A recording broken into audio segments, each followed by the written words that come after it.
Today we're going to make an Argentinian highball, Fernet and Coke. For this drink, you're going to need a Pilsner glass, a graduated double jigger, and a bar spoon. This drink uses Fernet and Coke, much like the name suggests. For the most part, Amari are acquired tastes. Campari, Cynar, Fernet, you name it. I'm willing to bet it wasn't your favorite the first time you tasted it. Some people have a hard time with the flavor because they associate it with medicine, which is fitting because a lot of them were originally designed as medicine back in the 19th century. In 1845, that's exactly how Fernet got its start. A relatively high-potency mixture of alcohol, herbs, and spices designed to cure everything from upset stomachs to hangovers. Fernet-Branca, or simply Fernet, is bitter and herbal, with a minty aftertaste, so it fits in with its fellow Amari as an acquired taste. And no one has more of an acquired taste for it than Argentines, who consume the majority of the world's Fernet. Maybe it has something to do with the fact that a lot of people in Argentina have Italian roots. And maybe it has more to do with the brilliantly simple invention of Fernet con Coca, or Fernet with Coke.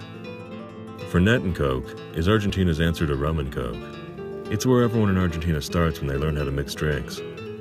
Fernet and Coke got its start in the 1980s in Córdoba, a province a little over 400 miles northwest of Buenos Aires. Fernet had been popular with their parents' and grandparents' generation, but turning it into a highball was something that young people would do to make it cool, and more importantly, palatable. Then Fernet's marketing team caught wind of it, so they stoked the flames and spread it like wildfire. In the US, I like making it with Mexicoke, because the Mexican version uses sugar as the sweetener. However, you can still make it with American Coke, but it has to be bottled or canned. The drink doesn't work if the Coke comes from a fountain. This makes it a difficult drink to do in a bar that uses a soda gun, unless they let you bring in your own Coke. This version is a little fancy for this drink. Think of it like a Jack and Coke. Typically, it's something you just eyeball and tinker with to get the ratios right. And if that's how you want to do it, go for it. Also, feel free to add the entire measurement of Fernet at once. However, I like to break it up so that the final part of the pour is saved for last. That way, you'll get a big aroma of Fernet on the nose. As with most highballs, we're going to build this one in the glass. We'll start by filling the glass halfway up with ice, and giving it a quick stir to chill the glass.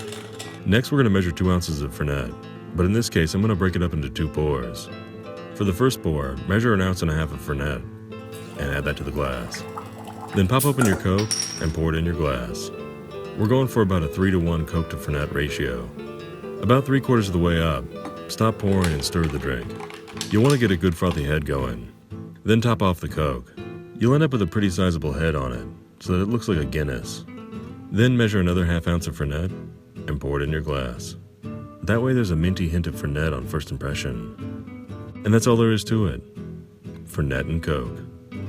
Salud. Click here for more videos. Be sure to subscribe and check us out on Facebook, Twitter, and Instagram. For links, more info, and the printed recipe, check out the description below.